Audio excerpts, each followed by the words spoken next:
sabihin mong nagbibiro ka lang, Dad. Sabihin mong hindi totoo ang sinabi mo. Pagmamakaawa ni Ariana. Totoo ang narinig mo, anak. Kaya maghanda ka na. Maya-maya lang, darating na si Mr. Santander para sunduin ka. Hindi makapaniwala si Ariana sa ginawa ng kanyang ama. Pero anong magagawa niya kundi ang sumunod na lang sa napagkasunduan. Kundi buhay ng kanyang daddy ang kapalit. Kasalanan ng daddy niya kung bakit ba kasi nangutang ito sa isang lending company na mataas ang interes.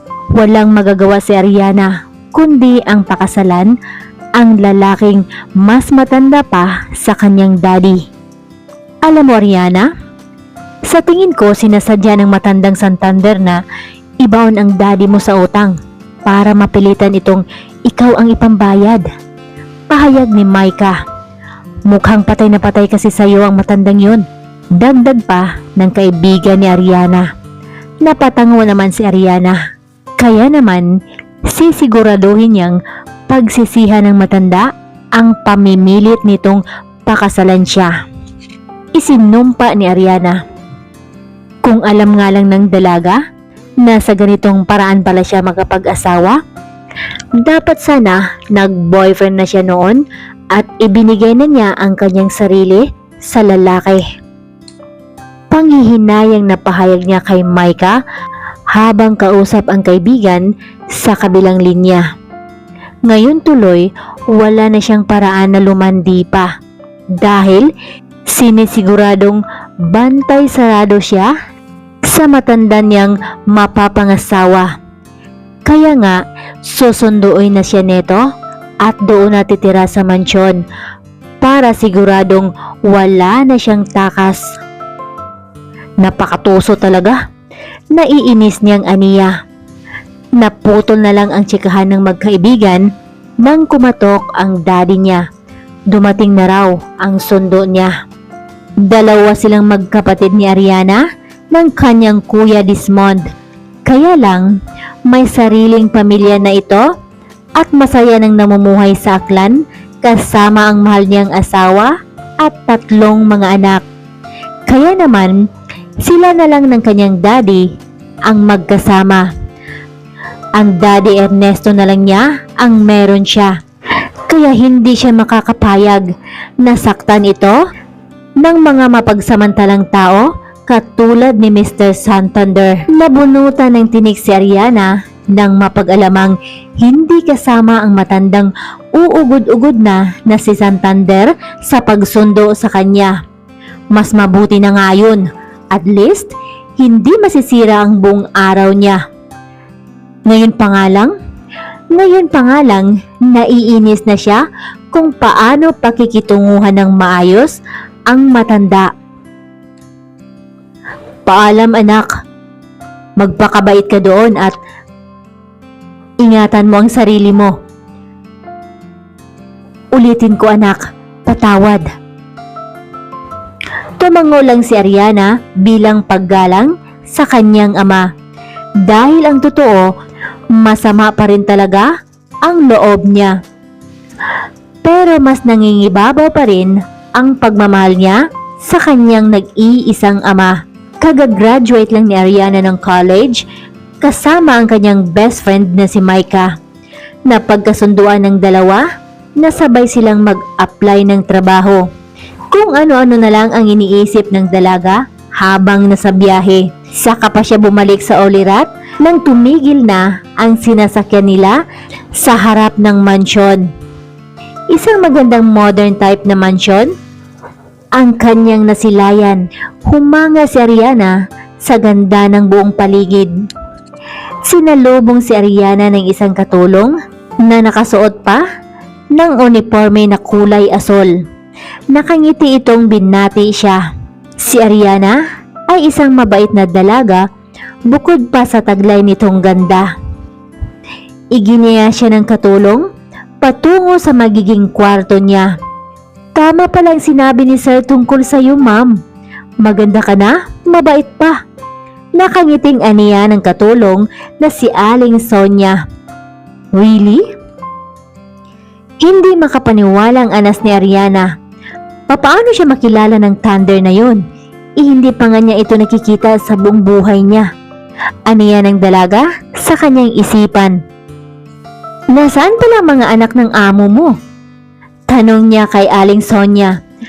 Kanina pa kasi siya palingalinga pero wala man lang siyang nakita kahit isa sa mga anak ng matanda. Kinakabahan kasi si Ariana at baka hindi siya matatanggap ng mga anak ng matanda. Sigurado siyang mas matanda pa ang iba nito kaysa kanya. Malalim na iniisip ng dalaga. Wala pong anak si Sir, Ma'am. Tugon ni Aling Sonia. Ano daw? Walang anak? So, ang ibig sabihin, matandang binata ito. Dito na napagtanto ni Ariana na gagawin pala siyang caregiver nito sa oras na makaratay na ito. Napamuntong hininga na lang ang dalaga. Nagulat pa si Ariana nang kinaumagahan na salubong niya ang isang gwapong lalaki. Pagkababa pa lang niya ng hagdanan, papunta siya ng kusina para maghanda ng almusal. Paakyat naman ang lalaking basang-basa sa pawis. Mukhang kagagaling lang nito mag-jogging. Sinong lalaki kaya ito? Naitanong niya sa kanyang sarili. Nag-alangan naman siyang batiin ang lalaki. Kung kaya, tumabi muna siya sa gilid para makadaan ito. Hi! How's your first night here? Nakatulog ka ba ng maayos? Nakangiting tanong ng lalaki na tila ba kilalang kilala siya. Samantalang siya, natulala na lang habang nakatitig sa nakangiting mukha ng lalaki. Hindi siya nakasagot sa sobrang pagkabigla. Manang, sino yung lalaki andito? Nagtataka si Ariana dahil ang sabi nito, wala namang anak ang matanda. Pero bakit may binata na nakatira sa itaas? Si Sir Lucas, Ma'am. Lumalatay sa buong mukha ni Aling Sonia ang labis na pagtataka. Hindi na talaga ito nakapagpigil pa at naitanong niya sa dalaga. Ma'am, hindi mo ba kilala si Sir Lucas? Hindi. Nalilitong sagot niya. Papaano naman niya makilala ang lalaking yun kung ngayon lang niya makikita? Sa isip ng dalaga. Hindi ba sinabi mo walang anak ang amo mo? Tanong ni Ariana. Tumango naman si Aling Sonia. Papaano ito magkaanak, Ma'am? Kung ikakasal pa lang kayo? Natatawang aniya ni Aling Sonia. Ano? Ano yung sinabi mo, Manang? Ang alin po doon, Ma'am? Naguguluhang tanong ng Ale. Yung sinabi mong ikakasal kami. Yes, Ma'am. Di ba nga, kaya ka nandito kasi ikakasal na kayo ni Sir Lucas. Sagot ng Ale. Pinamulahan ng mukha si Ariana. Sobrang nalilito na talaga siya sa mga nangyari. Ang ibig lang sabihin, hindi pala matanda ang lalaking pakakasalan niya. Hindi siya makapaniwalang isa palang bata at gwapong lalaki ang nakatakdang ikasal sa kanya. Kaya naman, naitanong ni Ariana kung nasaan na ang matandang Santander na daddy ni Lucas. Matagal na palang wala sa Pilipinas ang matanda. Mahigit 3 taon na daw itong nasa States. Every year naman daw, nagbabakasyon ito ng Pilipinas. Dahil may mga negosyo rin daw itong inaasikaso sa US. Salaysay ni Aling Sonia. Sobrang nagilty talaga si Ariana. Kulang na lang patayin niya sa isip ang lalaking mapapangasawa niya. Yun pala, malaking kamalian ang kanyang iniisip. Kung alam lang ni Ariana na halos hindi na makatulog si Lucas kapag naiisip niya na nandoon lang ang dalaga sa katabi ng kanyang kwarto. College pa lang sila, crush na ni Lucas ang dalaga. Nag-umpisa yun noong isang umaga, ipinagtanggol siya ng dalaga habang binubuli ng ibang grupo ng mga estudyante. Isa kasi siyang lampayatot noon at may suot pang makapal na salamin sa mga mata at tahimik lang ito sa isang tabi. Second year college Ariana noon at siya naman bagong transfer lang sa university at graduating sa taong iyon. Walang takot na hinarap at nilabanan ni Ariana ang tatlong lalaking nambubuli sa kanya. Nagtagumpay naman ang dalaga para itaboy ang mga ito. Mula noon, hindi na naulit pa ang pambubuli sa kanya. Natakot ang mga ito sa banta ng dalaga. Tinamaan si Lucas sa sinabi ni Ariana.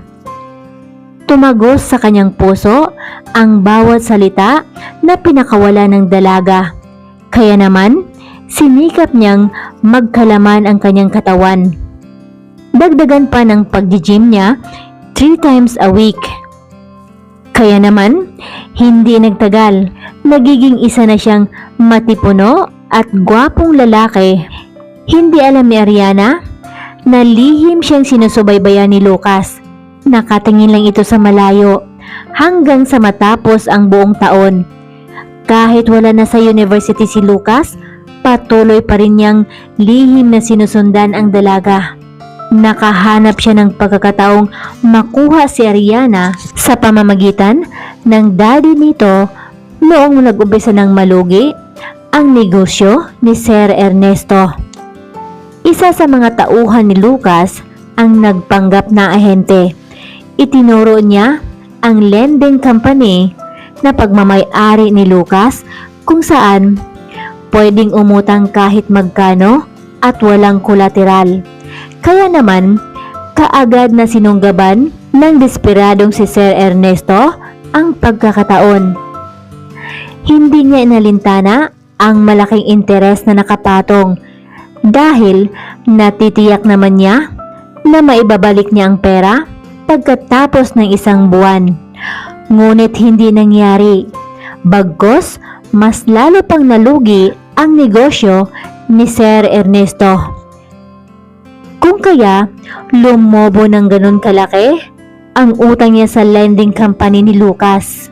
Samantala, galit pa rin si Ariana sa lalaki kahit gaano pa ito kagwapo. Bakit kailangan niyang pagbantaan ang buhay ng daddy niya? Naiinis niyang usal sa sarili. Kating-kati na talaga si Arian na kumprontahin ang lalaking nagbabanta sa buhay ng kanyang ama. Pagka-uwi pa lang ni Lucas, kaagad siyang sinalubong ni Ariana para magkalinawan na. Hindi na niya kayang matagalan pa ang pagtitimpi. Yun pala, gawa-gawa lang ng daddy ni Ariana ang kwento. Walang pagbabantang nangyari. Papaano magawang pagbantaan ni Lucas ang buhay ng ama ng babaeng mahal niya? Oo, inamin ni Lucas na sinadya talaga niyang gipitin si Sir Ernesto at gawing kolateral ang anak niyang si Ariana dahil sa matagal na niyang gusto ang dalaga. Kaya naman, humingi ng tawad si Lucas sa kanyang nagawang kapangahasan. Pinaalala ni Lucas ang insidenteng nangyari sa university noon. Ngunit, nawala na pala sa isip ng dalaga iyon. Kung hindi pa pinaalala ni Lucas, hindi na rin niya maalala. Ugali kasi ni Ariana na tumutulong sa kahit sino man basta nangangailangan. Samantala, pinaliwanag ni Sir Ernesto kung bakit niya nagawang magsinungaling sa anak. Yun pala ay para hindi ito tatakas. Nawala na ang nakatagong galit sa puso ni Ariana. Ngayon, bukal sa loob niya ng pakasalan ng binata. Handang-handa na siyang makipagsapalaran sa panibagong kabanata ng kanyang buhay kasama si Lucas.